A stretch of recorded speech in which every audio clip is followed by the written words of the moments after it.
નમસ્કાર વિદ્યાર્થી મિત્રો, ધોરણ 12 ની અંદર એકાઉન્ટ વિષયમાં ચેપ્ટર નંબર 5 નો અભ્યાસ કરતા હતા. એમાં દાખલા નંબર છે 10. જો દાખલા નંબર 10 શું છે તો કે વિધિ અને વિશાળ 2:3 ના પ્રમાણમાં નફો નુકસાન વેચી લેતા ભાગીદારો છે.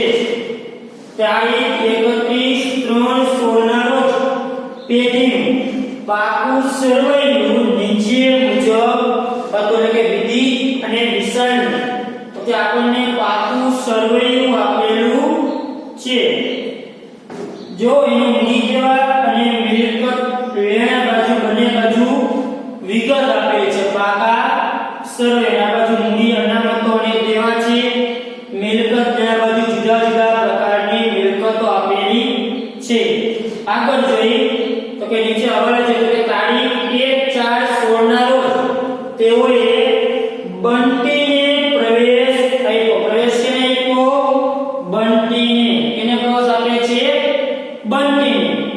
તો કે બંટીને જે પ્રવેશ આપ્યો દાખલો શેનો થયો? તો કે દાખલો થયો પ્રવેશનો. હવે આગળ તો કે બંટીને જે પ્રવેશ આપે છે એમાં નીચેની શરતે બંટીને પ્રવેશ આપે છે. જો પહેલો વાળો છે વિધિ તેના ભાગમાંથી 1/4 ભાગ અને વિશાળ તેના ભાગમાંથી 1/8 ભાગ બંટીની તરફેણમાં ત્યાગ કરશે. ત્યાર પછી બીજો વાળો છે બંટી મૂડી તરીકે 72,000 અને તેના ભાગની પાઘડી રોકડમાં લાવશે. જો પાઘડી કઈ રીતના લાવશે? રોકડમાં. ખાસ જોજો કે ભાઈ પાઘડી જે છે બંટી તે પાઘડી બંટી લાવશે રોકડમાં. ત્યાર પછી પેઢીની પાઘડીનું મૂલ્યાંકન 32,000 કરવામાં આવે. તો પાઘડીના મૂલ્યાંકન કિંમત તમને આપી છે કેટલું? 32,000. જ્યારે પાઘડીની મૂલ્યાંકન કિંમત આવી ગઈ, આપણે આગળના દાખલામાં પણ અભ્યાસ કર્યો. પાઘડીનું મૂલ્યાંકન આપે એટલે જે ભાગીદાર પ્રવેશ પામે છે એના ભાગમાંથી શું શોધશું? પાઘડીની કિંમત શોધશું. ત્યાર પછી છે વિધિ અને વિશાળ. તેમને મળેલ પાઘડી પૈકી 50% પાઘડી રોકડમાં ઉપાડી જશે. એટલે કે પાઘડી શું કરશે? રોકડમાં ઉપાડી જશે. કેટલી? 50% રકમ પાઘડીની જે છે એ પાઘડી જેને કે વિધિ અને વિશાળ જે છે એ ઉપાડી જશે. યંત્રો પર 10% ઘસારો ગણો. ત્યાર પછી છે દેવાદારમાંથી 3600 ગાયકાર તરીકે માની લો અને 15% ગાયકાર અનામતની જોગવાઈ કરો. ત્યાર પછી છે રોકાણની બજાર કિંમત 9,000 છે જે ચોપડે લાવવી. ચાલો બજાર કિંમત કેટલી છે? 9,000 જે ચોપડે લાવવાની છે. અને કારીગર વર્કર માટે 30,000 નો દાવો સ્વીકારો. લેણદારની 10% રકમ હવે ચૂકવવી પડશે નહીં. તો કે નીચે આપેલા જે હવાલા છે હવાલા પરથી તો કે જરૂરી ખાતા તૈયાર કરી અને પ્રવેશ બાદનું નવી પેઢીનું તો કે પાકું સરવૈયું તૈયાર કરવાનું છે. અને જેને કહેવાય કે જે પ્રવેશ પામે છે એને લગતો આપણે દાખલો તૈયાર કરવાનો છે. તો કે પ્રવેશના દાખલામાં ખાતા કેટલા આવશે? 4. જે આપણે રેગ્યુલર ખાતા બને છે 4 ખાતા. જો અહીંયા ચાલુ ખાતાની બાકી આપી છે તો કે ના, અહીંયા ખાલી મૂડી ખાતા જ આપ્યા છે, ચાલુ ખાતાની બાકી છે નહીં. જો ચાલુ ખાતાની બાકી હોય તો મૂડી ખાતાની જગ્યાએ ચાલુ ખાતા બનાવો. તો સૌપ્રથમ દાખલાની શરૂઆત કરી. પહેલા આપણે કીધું પહેલા શું લખવાની છે? બેંક ખાતું અને મૂડી ખાતું બંનેની બાકી. તો કે બાકી આગળ લાવી. ચાલો વિધિ અને વિશાળ. વિધિની મૂડી છે 48,000,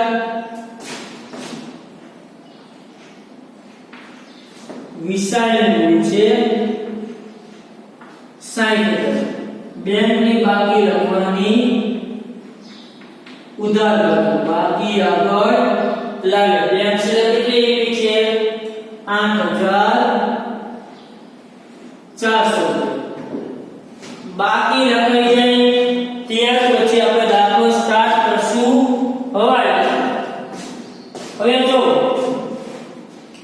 આપણે પાઘડી છે પાઘડી એ આપણને ખબર છે કે નવો ભાગીદાર જે પાઘડી લાવે તે પાઘડી કયા પ્રમાણે વેચાશે તો કે ત્યાગના પ્રમાણે કયા પ્રમાણે છે ત્યાગના પ્રમાણે તો પહેલા જ આપણે એ જોવાનું કે દાખલાની અંદર ત્યાગનું પ્રમાણ આપ્યું છે જો ત્યાગનું પ્રમાણ આપ્યું છે તો કે ત્યાગનું પ્રમાણ આપ્યું નથી તો પહેલા આપણે પાઘડી વેચવા માટે ત્યાગનું પ્રમાણ શોધવું પડશે શું શોધવું પડશે ત્યાગનું પ્રમાણ હવે નવો ગુણ આવે છે બંટી પહેલા બંટી મૂડી તરીકે 72 બીજો આવે મૂડી તરીકે 72000 અને એના ભાગની પાઘડી એટલે કે એના ભાગમાં જેટલી પાઘડી રકમ આવશે એ રકમ લાવે છે કેવી રીતના તો કે રકમ લાવે છે રોકડમાં કેવી રીતના લાવે છે રોકડમાં રોકડ એટલે બેંક ખાતું ટૂંકમાં બેંક સિલેક્ટ મુજબ રૂપિયા લાવવાના થાય તો પહેલા તો જે બંટી મૂડી તરીકે રકમ લાવે છે બંટી જે મૂડી તરીકે રકમ લાવે છે એની અસર શું થશે અહીંયા બેંક ખાતું છે રોકડ એટલે બેંક ખાતે ઉધાર તે બંટીના મૂડી ખાતે શું થશે જમા થશે એટલે કે બંટીના મૂડી ખાતાની જમા બાજુ અહીં શું લખાશે બેંક કેટલી લાવે છે બંટી મૂડી તરીકે 72000 અને બેંક ખાતાની ઉધાર બાજુ બંટીના મૂડી ખાતે કેટલા રૂપિયા પહેલા આપણે જે મૂડી તરીકે રૂપિયા લેવો એની અસર પહેલા ખાસ આપી દો પાઘડીનું પછી જો પહેલા બંટી મૂડી તરીકે રૂપિયા લેવો એની અસર એ કે મૂડી તરીકે લઈને આમ જ આવી ગઈ બેંક ખાતે ઉધાર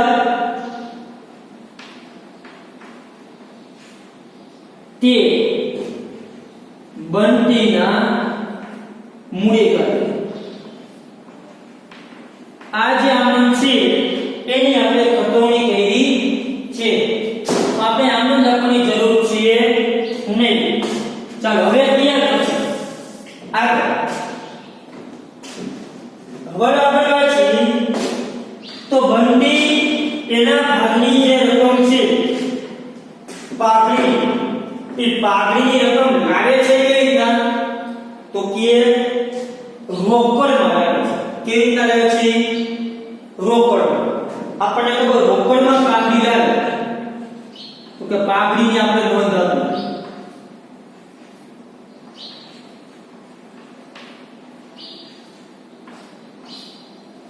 તો કે પાઘડીની હિસાબની નોંધ આપી તો બંટી છે એ એના ભાગની પાઘડી જે છે એ કેવી રીતના લાવે છે રોકડમાં લાવે છે કેવી રીતના લાવે છે રોકડમાં પાઘડી લાવે કે અસર શું થાય તો કે બેંક ખાતે ઉધાર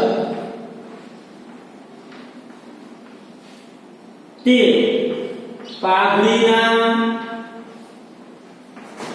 પ્રીમિયમ ખાતે અને બીજી આવક થશે પાઘડીના પ્રીમિયમ ખાતે ઉધાર તે ચાલુ રહેતા ભાગીદાર કોણ તો કે તે વિવિધના મૂડી ખાતે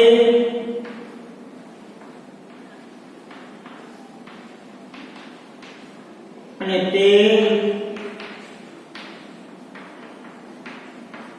વિશાલના મૂડી ખાતે દરેક દાખલામાં ખાસ પાઘડીની આમ નોંધ કરી રાખો મૂડીની આમ નોંધ કરો તો ભલે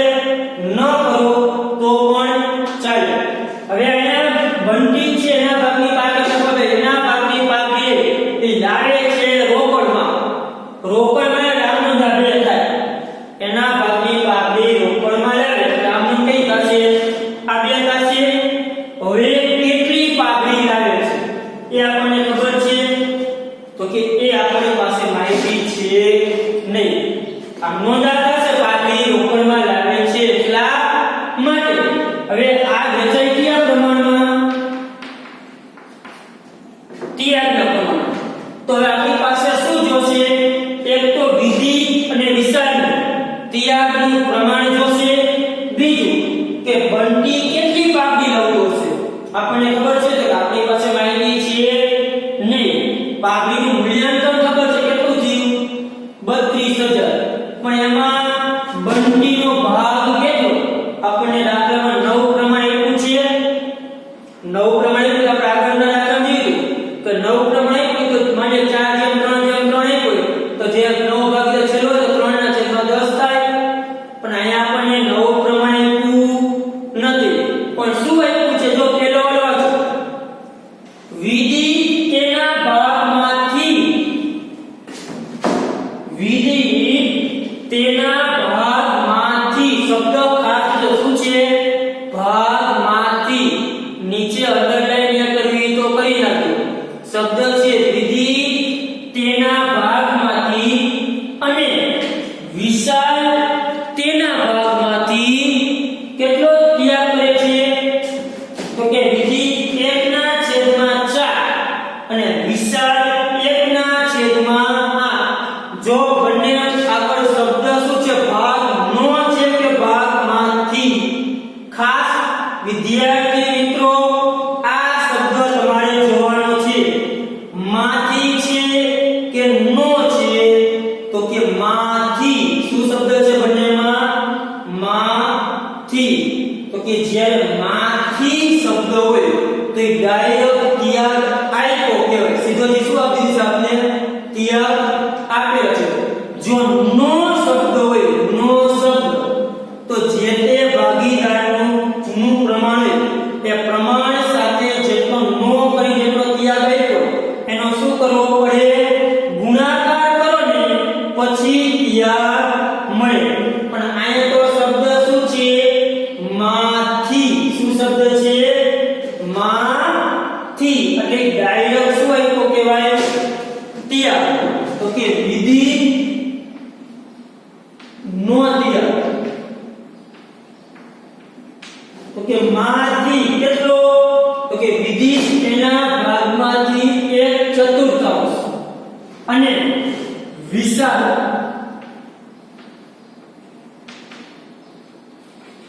એનો ત્યાગ છે 1/8. એટલે આ આપણને ડાયરેક્ટ જ ત્યાગ આપેલો છે. શું આપ્યું છે? ડાયરેક્ટ ત્યાગ. શું આપ્યું છે? સીધો જ ત્યાગ આપ્યો કે વિધિ ક્રિયાને એનો જે નફાનો ભાગ છે એમાંથી આટલો ત્યાગ કરશે અને વિશાળ જે છે એનો નફાનો જે ભાગ છે એમાંથી આટલો ત્યાગ કરશે. કેટલો ત્યાગ કરશે? 1/8. એટલે ડાયરેક્ટ આપણને ત્યાગ મળી ગયો. આગળ તો શું કરે? જૂનું પ્રમાણે 9 પ્રમાણ એના ઉપર આપણે ત્યાગ છે જૂનો ભાગ માઈનસ 9 ભાગ. હવે અહીંયા ડાયરેક્ટ ત્યાગ આપી દીધો. હવે ત્યાગ આપી દીધો તો કે આપણે ત્યાગ તો મળી ગયો બંનેનો. તો કે ત્યાગનું પ્રમાણ દર્શાવો. તો શું કરવાનું? પહેલા તો બંનેના છેદ સરખા હોય. નો હોય ને તો કરવાનું. તો કે આના છેદ સરખા છે નથી. કારણ કેટલા ગુણવા પડશે? છેદ સરખા કરવા 2. તો ઉપર કેટલા ગુણશું? 2. તો કે 2/8 2 * 2 અને 2 * 8 અને આનો તો 1/8 આ તો છે પ્રમાણ કેટલું મળ્યું ત્યાગનું? 2/1. કેટલું મળ્યું? 2/1. જો છેદ બેના સરખા ન હોય તો છેદ સરખા કરવાના. અહીંયા 8 છે, અહીંયા કેટલા છે? 4. આનો છેદ સરખો કરો 8 કરો તો કેટલા ગુણવા પડે? હવે છેદને બેના અંશ અને છેદને બે ગુણવા પડે. એટલે હવે બેનો છેદ સરખા થઈ ગયા પછી એના એક પ્રમાણ સ્વરૂપે લખી શકે. આપણે આગળ પણ વાત કરતા કે જ્યારે ત્યાગ આપણે શોધતા હોય, ત્યાગ આપણે મેળવ્યો, જૂનો ભાગ માઈનસ 9 ભાગ આપણે સૂત્ર મૂકતા, જૂનો ભાગ માઈનસ 9 ભાગ છેદ સરખા હોય પછી જેને પ્રમાણ સ્વરૂપે લખી શકીએ. હવે માની લો કે 9 પ્રમાણ સુધી શું કરીએ? તો કે સૂત્ર કેવું છે? ત્યાગનું છે ને, તો જો વિધિનો ત્યાગ કેટલો છે? 1/4. એનો જૂનો ભાગ કેટલો છે? 2/1. જૂનું પ્રમાણ કેટલું છે? જૂનું પ્રમાણ કેટલું છે? 2/1. એટલે કે ત્યાગ આપ્યો છે જૂનું પ્રમાણ, એટલે જૂનો ભાગ આપ્યો, એના માટે આપણે શું જોડે? નવો ભાગ. ભલે આપણે કહીએ ત્યાગ છે પણ એની જગ્યાએ આને કરતા બનાવો, બરાબર છે? નવા ભાગને આ બાજુ લ્યો, જૂના ભાગને જવા દો પડી ગયું, તો એ તમને શું જોડે? ત્યાગ. એટલે કે જૂના ભાગ જે છે એમાંથી આ ત્યાગ માઈનસ કરો એટલે આ બધી શું હોય? નવો ભાગ. પણ અહીંયા આપણે જોવાનું નવો પ્રમાણની જરૂરિયાત છે, તો કે નવા પ્રમાણની આપણે જરૂર છે ને, એટલે કે એવા હવાલા છે ને, જેવા હવાલા હોય ને તો છેલ્લે નવું પ્રમાણ શોધવું પડે. તો અહીંયા આપણે ત્યાગનું પ્રમાણ શોધ્યું. કેવી રીતના મેળવ્યું? ખાસ વિદ્યાર્થી તો ખબર પડી શબ્દ શું છે? માંથી. બંનેમાં વિધિ અને વિશાળ એના ભાગમાંથી શબ્દ છે ડાયરેક્ટ ત્યાગ આપ્યો છે. શું આપ્યો છે? ત્યાગ. આ સીધો ત્યાગ આપેલો. એને પ્રમાણના સ્વરૂપમાં લખવું હોય તો બંનેના જે છેદ સરખા કરી અને બેના છેદ ઉડાડના કરે, આ બધી શું કે બેનું પ્રમાણ. એટલે ત્યાગનું પ્રમાણ કેટલું થયું? 2/1. હવે બંટીના ભાગની બાબરી શોધો. તો કે બંટીનો ભાગ કેટલો થાય પેઢીમાં? તો કે નવી પેઢીમાં બંટીનો ભાગ કેટલો થાય? તો કે કેટલો થાય? તો કે બંટીનો ભાગ બરાબર કેટલો થશે નવી પેઢીનો ભાગ? તો કે જૂના ભાગીદારે જેટલો ત્યાગ કર્યો હોય એટલો કેનો ભાગ હોય? બંટીનો. તો કે આને કર્યો 2/8, ઓલાએ કર્યો 1/8. તો પેઢીમાંનો ભાગ કેટલો થાય? બેના સરવાળા જેટલો. 3/1 કેટલો ભાગ થશે બંટીનો? 3/1. આ શોધ્યું ત્યાગનું પ્રમાણ, આ શોધ્યો બંટીનો ભાગ. બંટીનો પેઢીમાં ભાગ કેટલો થાય? તો કે આ કહીએ જેટલો એને ભાગ આપ્યો એટલે કે જેટલો એને ત્યાગ કર્યો એનો સરવાળો કરો, એ ભાગ કેનો હોય? બંટીનો. એટલે કે બંટીને આપે આટલા ભાગ આપે છે એટલે કે એ બેના ભાગનો તમે જે સરવાળો કરો એટલો ભાગ કેનો હોય? તો કે બંટીનો ભાગ હોય. તો બંટીનો ભાગ કેટલો મળશે? 3/1. હવે શોધી બંટીના ભાગની પાઘડી. તો કે પાઘડીનું મૂલ્યાંકન કેટલું થયું? 30,000 છે ને, સોરી 32,000 ગુણ્યા બંટીનો ભાગ કેટલો થયો? 3/1. તો 4 કરીને 12,000. આ બધી બાજુ બંટી કઈ રીતે લાગે છે? રોકડમાં લાગે છે. આપણને ખબર કે ભાઈ બંટીના ભાગની પાઘડી મેળવી 12,000 રૂપિયા. બંટીનો ભાગ કેવી રીતના સીધો? બંનેના ત્યાગનો સરવાળો, જે ત્યાગ આપ્યો એનો સરવાળો કરો એટલે નવા ભાગીદારનો ભાગ થાય. જૂના ભાગીદારનો નવો પ્રમાણ સુધી શું કરવાનું? એના જૂના ભાગમાંથી ત્યાગ શું કરવાનો? માઈનસ. એટલે કે આ મેથડ નંબર લગભગ 5 છે. પદ્ધતિ નંબર કેટલી છે? 5 મુજબ આપણે નવું પ્રમાણ અને ત્યાગનું પ્રમાણ શોધી શકીએ. હવે જે પાઘડી રકમ આવી એ જે બે આમનું છે લખી રાખો. 12,000 છે, રોકડા છે અને 12,000 અને અહીં 12,000. બધી જ પાઘડી રોકડ માટે આવે છે એટલે કોઈ સીધી અસર આપણે જરૂર નથી. 12,000 2/1 નું નોટ એટલે 8,000 અને 4,000. તો કે પાઘડીની રકમ આ રીતના વેચવાની થશે. ચાલો હવે ખતમણી કરી પાઘડીની આપણે હિસાબી અસર આપી. તો પહેલી અસર છે બેંક ખાતે ઉધાર, તે પાઘડીના પ્રીમિયમ ખાતે જમા. તો બેંક ખાતાની ઉધાર બાજુ પાઘડીના પ્રીમિયમ ખાતે કેટલા? 12,000.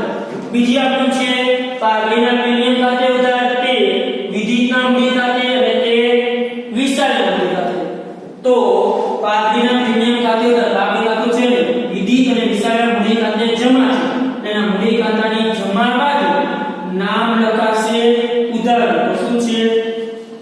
પાઘડીના પ્રીમિયમ ખાતે કેટલી છે વેચી? તો કે 8,000 8,000 ને 4,000. ચાલો પહેલો બીજો અને ત્રીજો હવાલો કમ્પ્લીટ. પહેલો બીજો અને ત્રીજો આ ત્રણ હવાલા પૂરા થઈ ગયા. બરાબર છે. સાથે જ આપણે ત્રણનો અભ્યાસ કર્યો. ત્યાર પછી હવાલો નંબર 4 વિદિત અને વિશાલ તેને મળેલ પાઘડી 50% રકમ ઉપાડી છે. એટલે કે પાઘડીની રકમ ઉપાડી લે. તો કે વિદિત અને વિશાલજી છે એને જેટલી પાઘડી મળી ને એમાંથી 50% રકમ ઉપાડી લેશે. એટલે પાઘડીની રકમ જ્યારે ભાગીદારો તો કે રકમ ઉપાડી જાય તો ત્યારે આનો વિરોધ થાય. અને આનાથી શું થાય? વિરોધ. તો કે વિદિતના મૂડી ખાતે કરવાનું ઉધાર, વિશાલના મૂડી ખાતે કરવાનું ઉધાર, તે પાઘડીના પ્રીમિયમ ખાતે. કેટલા રૂપિયા? તો કે જો આ વિદિત અને વિશાલ એને જે પાઘડી નહીં છે એમાંથી કેટલી રકમ પડી છે? 50%. તો આ ઉપાય છે 4,000 અને આ ઉપાય થશે 2,000 રૂપિયા. એટલે કે 50% રકમ વિદિત અને વિશાલ જે છે તે પાઘડીમાંથી રકમ શું કરે છે? ઉપાડી લે છે. એની અસર આપી તો હવે જો એટલે રકમ ઉપાડી છે એટલે આ રકમ ઉપાડે છે એટલે આ જે રકમ લઈ બેંક કહેવાય. શું કહેવાય? બેંક ખાતે. ક્યાં દર્શાવશે? બેંક ખાતે. હવે જો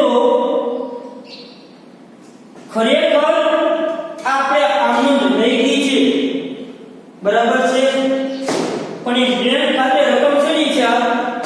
પાઘડીની છે. શેની રકમ છે? પાઘડી. હવે એ રકમ ઉપાડી જાય એટલે અહીંયા ખરેખર પાઘડીનું જે આપણે પ્રીમિયમ લખ્યું છે અહીંયા લખાય ખરેખર બેંક ખાતે. શા માટે? તો કે આ બંને જે રહ્યા એ આ રૂપિયા શું કરે છે? ઉપાડી લે છે પાઘડીના. એટલે લખાય ખરેખર શું? બેંક ખાતે. કેના ખાતે લખાય? બેંક ખાતે.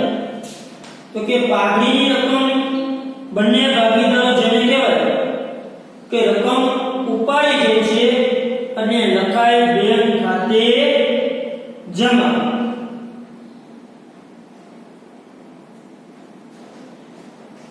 હવે અહીંયા આપણે તમને આમાં જે આપણે બેંક ખાતે લખી નાખી કાઉન્સમાં લખી પાઘડી. રૂપિયા ઉપાડી છે બાકીના પ્રીમિયમ ખાતે જમા. આપણે કહેવાય શું? બેંક ખાતે. કેમ કે પાઘડીને તો શું કહે છે? ઉપાડી દે છે. હવે ઉપાડી દે આને શું કરવું? અહીંયા જે પાઘડીને ડબલ આમ હતા એક પાઘડી જેમ પ્રીમિયમ વાળી જેમ આમાં જેમ બે અસર થઈ આવી એવી હવે બેંક ખાતે પાઘડીમાં જે પ્રીમિયમ આપણે હવે બેંક ખાતે ઉપાડી ગયા અને એક તો બેંક ખાતાની જમા ભાગો છે. નામ કેના આવશે? બે ભાગીદાર.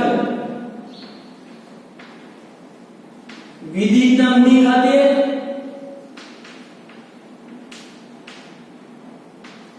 અને વિશાલના મૂડી ખાતે. તો કે બે રોકડમાં ઉપાડી જાય છે એટલે આ રકમ શેની છે? બંને પાઘડીની રકમ છે. આ કેટલા ઉપાડી જાય? 4,000. અને આ કેટલા ઉપાડી ગયો? 2,000. બેંક ખાતે જમા છે. આ બેના મૂડી ખાતે ઉધાર. બેંક ખાતે જમા છે એટલે બેંક ખાતાની જમા બાજુ. બરાબર છે. અને આ બેના મૂડી ખાતે ઉધાર. અને શું લખાય? બેંક ખાતે કાઉન્સમાં દર્શાવવાનું પાઘડી 4,000 અને 2,000. બરાબર છે. અહીંયા પાઘડીના પ્રીમિયમ કરતા ખાસ બેંક ખાતે એટલે તમને પતવણી કરવામાં ઈઝી પડે. પતવણી સીધી ગાડી તમારે શું કરવાનું પડે? જૂના ભાગીદારના મૂડી ખાતે ઉધાર હોય તે બેંક અથવા તો રોકડ ખાતે તમારે બેંક ખાતે એટલે બેંક ખાતે આપણી રકમ શેની હોય? કે બેંક ખાતે પાઘડીના ઉપાડે છે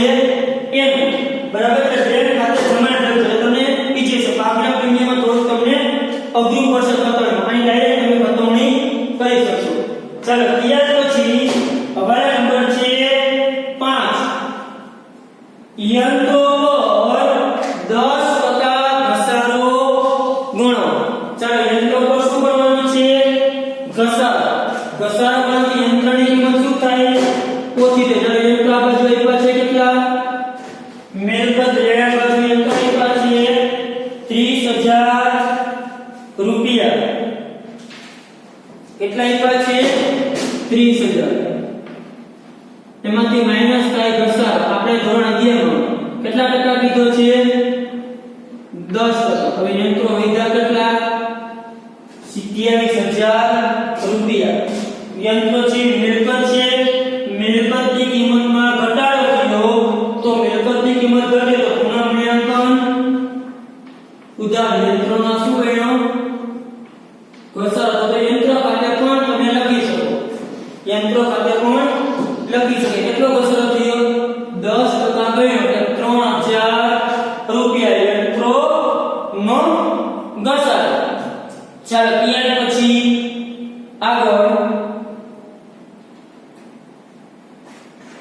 દેવાદારોમાંથી 3600 ગાયકાર તરીકે માની લેવાના અને 15% ગાયકાર અનામતની જોગવાઈ કરવી.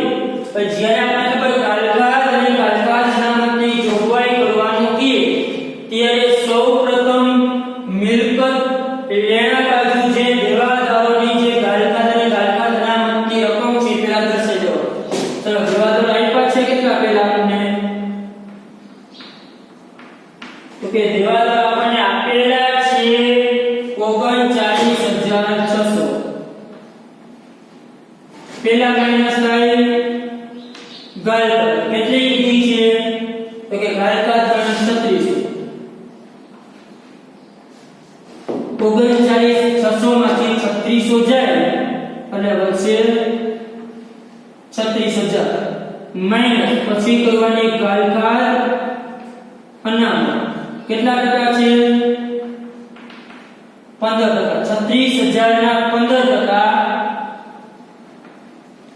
5,400.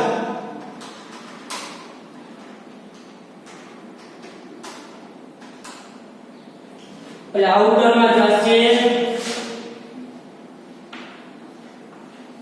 30,600 રૂપિયા. આપણે એનો દર તો ગાયકાર અને ગાયકાર તમે હંમેશા આ રીતે જ ગણો. પહેલા ગાયકાર બાદ થાય પછી બાદ થાય ગાયકાર અનામત.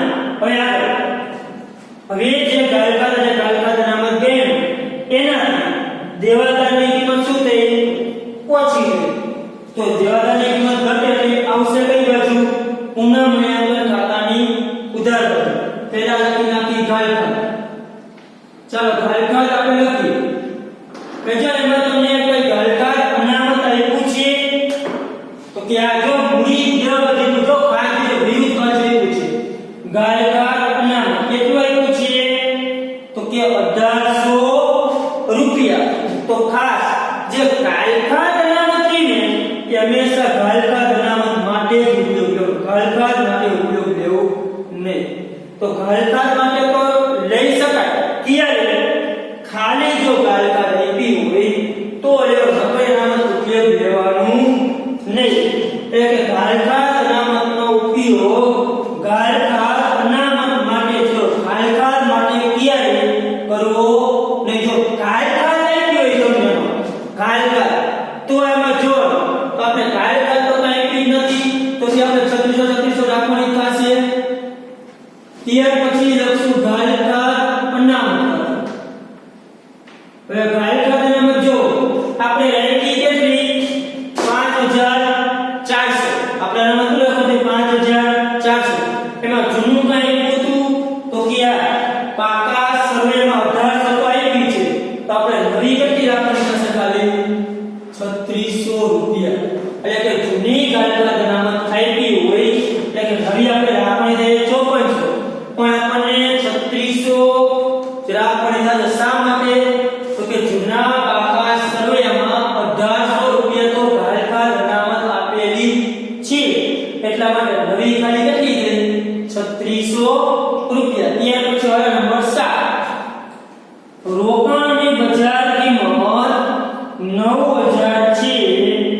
જે ચોપડે લાવું રોકાણ બજાર કેટલી છે 9000 અરે એ શું કહે છે ચોપડે લાવવાનું છે રોકાણ લક્ષી પાકા સમય નવા પાકા સમય જે છે એમાં રોકાણ કેટલા દર્શાવાશે 9000 આપણે કેને કે રોકાણની બજાર કિંમત 9000 છે એટલે કે રોકાણના બજારમાં રૂપિયા છે 9000 ઈ ચોપડે લાવવાના છે કેટલા તો કે 9000 રૂપિયા તો આપણને ખબર છે કે રોકાણ જો પાકા સમય રોકાણ આપ્યા છે કેટલા તો કે પાકા સમયમાં રોકાણ આપ્યા છે 18000 કેટલા આપ્યા છે 18000 રૂપિયા ખાસ જોજો વિદ્યાર્થી મિત્રો ખાસ આયા છે તો રોકાણ પાકા સમય કરતા 18000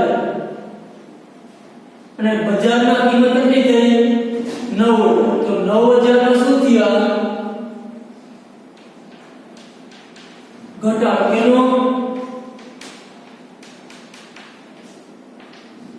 હવે જો રોકાણના એક બધા પાકા સમય એની કિંમત ગણવાની છે 9000 અને બજાર કિંમત કેટલી છે 9000 એ પાકા સમયમાં દર્શાવે છે તો રોકાણની કિંમતમાં 9000 નો શું થયો ઘટાડો થયો 9000 તો કે રોકાણની જે 9000 કિંમત થઈ એ રોકાણ તો શું કહેવાય મિલકત કહેવાય મિલકતની કિંમત ઘટે તો આપણે તો પુનઃ મૂલ્યાંકન ખાતે ઉધાર દર્શાવાય કેટલા 9000 પણ અહીં આપણને રોકાણ અનામત આપ્યું છે તો કે આ રોકાણ અનામત આપ્યું છે કેટલું આપ્યું છે 7200 રૂપિયા જો ઉધાર બાજુ મૂડી જે બાજુ જમા બાજુ તો કે રોકાણ અનામત કેટલું છે 7200 રૂપિયા કેટલું આપ્યું છે 7200 તો પેલા 9000 રૂપિયા 7200 માંથી માંડી વચ્ચે હજી કેટલા આવી ગયા 1800 આ જે 1800 રૂપિયા રહ્યા ઈ પુનઃ મૂલ્યાંકન ખાતે કરી દર્શાવે કેટલા રૂપિયા 1800 રૂપિયા શેનો ઘટાડો કર્યો છે રોકાણો ખાતે ફરીથી જો રોકાણની કિંમત ઘટી 9000 રૂપિયા કેટલી ઘટી 9000 રૂપિયા પણ એમાં આપણે રોકાણ અનામત આપ્યું છે 7200 એટલે જેટલા કિંમત 9000 ની ત્યારે તો 7200 ત્યાંથી માંડે હવે રોકાણમાં શું થઈ ગયું નીલ થઈ ગયું હવે કઈ ભાગીદારો વચ્ચે વેચણો થઈ છે તો કે ના ભાગીદારો છે એક પણ રૂપિયો વેચણી કરવામાં આવશે નહીં કેમ કે સમજવા માટે તો કે આ ક્યાં જે રોકાણ અનામત છે શું થઈ ગયું નીલ તો હવે કેટલા જે ઘટ્યા તો હજી કે 1800 હજી નુકસાન આપનાર છે 9000 નો ઘટાડો થયો અનામતમાં હજી આપણે 1800 ની હજી નુકસાન લીધી હજી આપણે નુકસાન લીધું તો એ નુકસાન આ શું કરશે પુનઃ મૂલ્યાંકન ખાતાની ઉધાર કરે જો અનામત વધારે હોય તો કોઈ પ્રશ્ન એટલે તો હું હજી અનામત શું કરા આગળ ના કરેલું તો અનામત વેચે અનામત આપ્યું જ નહોતું તો બધી જે છે ઘટાડે બધે ઘટાડે દર્શાવવાનો થાય ચાલો રોકાણમાં થાય વેચે છે ખાસ નો કપતી રોકાણમાં જે રકમ છે પાકા સમયમાં અંદર લઈ નાખવાનું કે ભાઈ આ રકમ બધી શું થઈ ગઈ નીલ થઈ ગઈ એટલે યાદ રાખવું ભાઈ ભૂલથી વેચી નો નાખી 7200 રૂપિયા ત્યાર પછી કારીગર વળતર પેટે 30000 નો દાવો સ્વીકારો એટલે દાવો સ્વીકારે કારીગર વળતરની શું કરવાની જોગવાઈ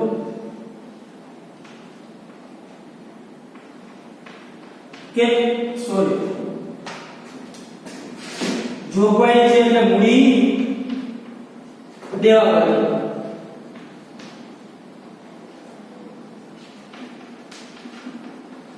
કેટલો દાવો આપ્યો છે 30000 આપણે એવું કે કારીગર વળતરની જોગવાઈ છે કરી એટલે કે દાવો આપ્યો તો પહેલા કારીગર વળતર જે છે એને પહેલા જેટલા એને દાવો મંજૂર કરી હોય એટલો દાવો સૌપ્રથમ મૂડી દેવા કરજો એટલે કેટલી જોગવાઈ કરી 30000 રૂપિયા કે ભાઈ કારીગર વળતરની જોગવાઈ કરી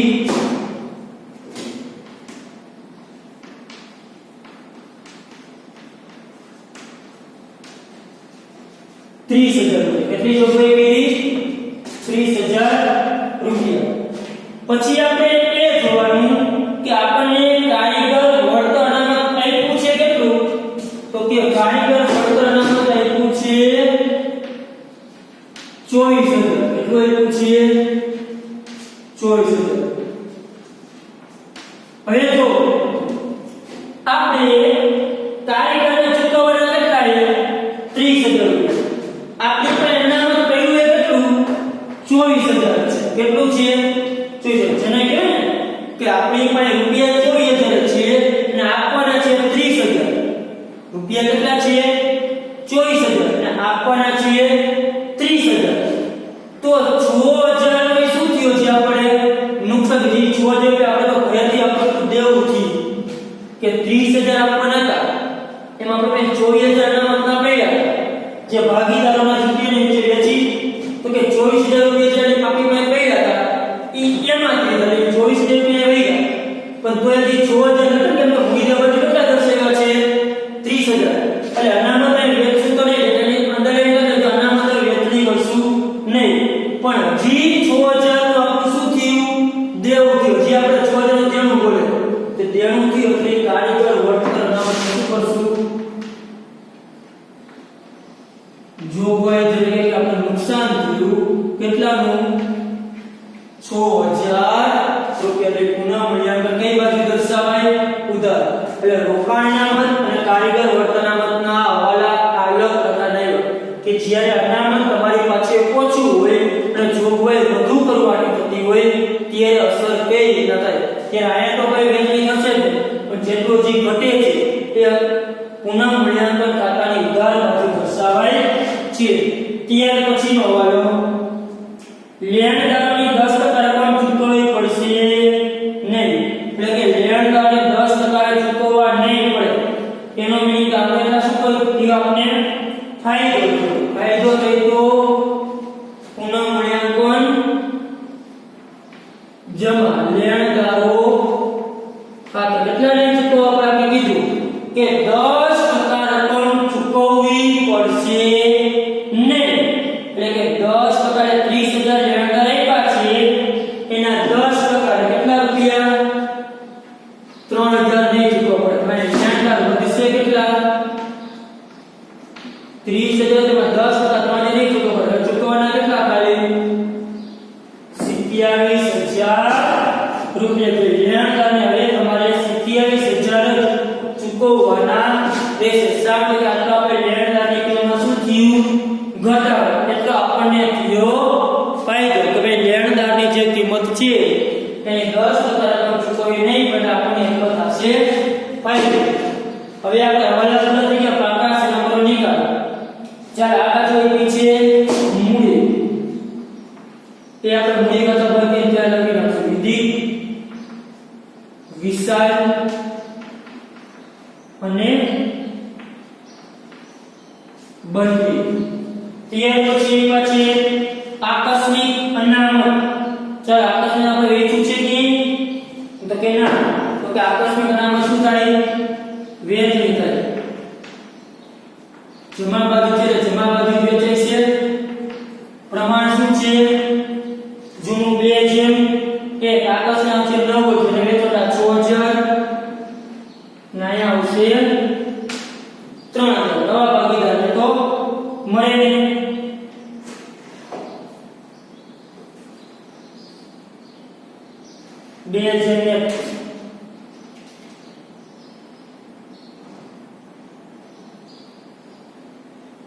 સોરી 2:3 છે પ્રમાણ, 2:1 નથી.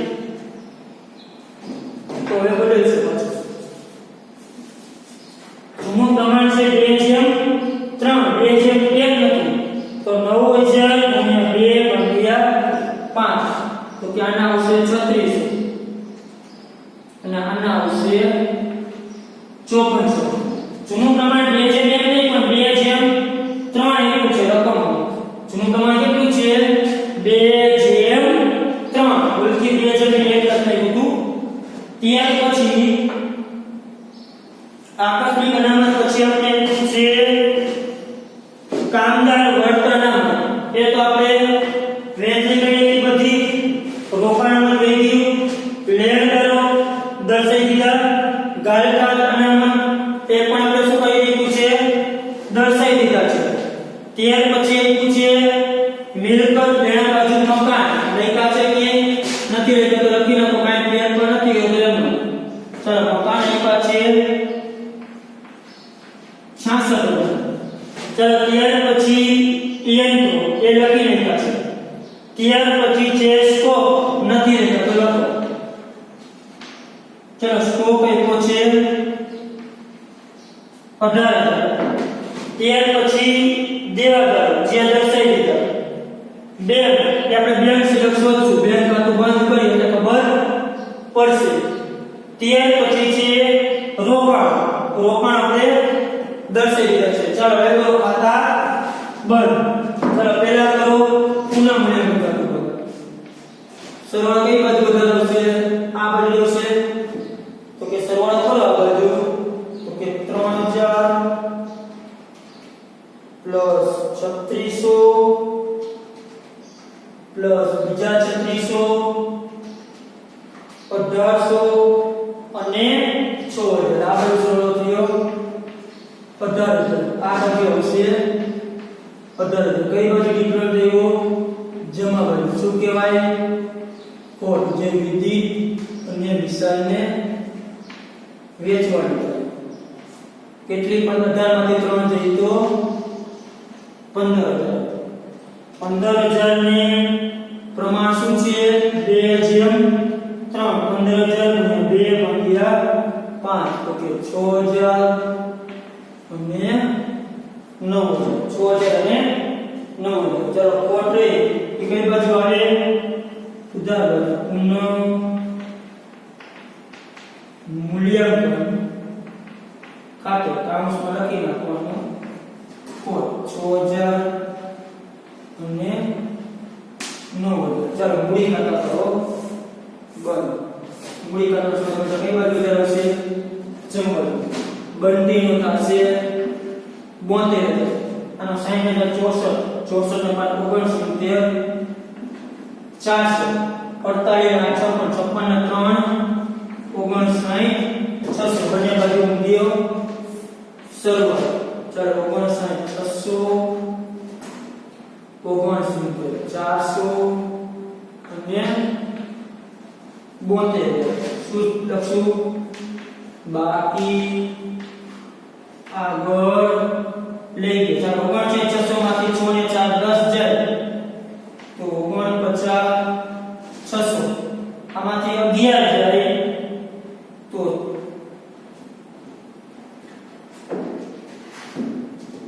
400 માઈનસ 11,000 58,400. આના તો 72. જે મૂડી લખી નાખો, વિધિની એવી 49,600, વિશાળની એવી 58,400 અને બંટીની છે 72,000. ઓકે 1,80,000. રોકડ ખાતું બરોબર. રોકડ ખાતા હંમેશા ઉધાર બાજુ વધારે આવે. 8,400 72,000 અને 12,000 તો કે 92,400 લખો. બાકી આગળ લઈ ગયા. 92,400 માંથી 6,000 જાય તો કે 86,400. જેની બાકી લખના મળ્યા 86,400. કાકુ સમય કરો બંધ. 180 એટલે 2 10 2 30 2 30 ને 7 તો કે આ બાજુ તો 2,60,000. આ બાજુ 2,60,000 કેટલી છે તો કે 27,000 9,000 66,000 18,000 30,600 અને 86,400. 2,37,000. દાખલા નંબર 10 છે વિધિ અને વિશાળ. દાખલા આપણે શું થઈ ગયા, પૂરો થઈ છે, કઈ ન સમજાણું હોય બરાબર છે તો તમે મને પૂછી શકો છો, કઈ વસ્તુ ન સમજાય તો અલગ શું એવું ક્રિયાનું પ્રમાણ કઈ રીતના શોધ્યું અને ભાગીદાર ભાગે રકમ નહીં જાય ત્યારે કઈ રીતે અસર થાય આ વસ્તુ લગાવી અને રોકાણ અને જોગવાઈ જે છે એ ઓછી રકમ હોય ત્યારે અસર કઈ રીતે આપવામાં આવે એ વસ્તુ આ